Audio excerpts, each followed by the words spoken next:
અમારા 12 કર્મઠ સદસ્યો, એમની સાથે શક્તિ કોની છે તમને ખબર છે? એક બાજુમાં અંબાની, બીજી બાજુ ગેળાવાળા હનુમાનની, ત્રીજી બાજુ ઢીમાવાળા ધરણીધરની, ચોથી બાજુ નળેશ્વરીની શક્તિ, પાંચમી શક્તિ ઓગળજી મહારાજની છે. આ દેવી શક્તિઓને નહીં હરાવી શકો તમે.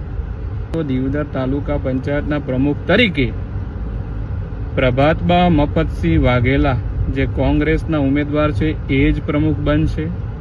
વહેલા બનાવો તોય તમારો અભિનંદન, અને મોડું કરવું હોય તોય તમારી ઈચ્છા, પણ પ્રમુખ તો કોંગ્રેસ પાર્ટીના બનશે બનશે ને બનશે.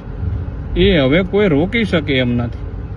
એનું કારણ છે કે હવે જે સદસ્ય બધા વોટ કરશે એ પોતાના મતાધિકારનો ઉપયોગ કરી અને એટલી મજબૂતાઈથી મત આપશે કે હવે તમે લોકો એમને રોકી નહીં શકો.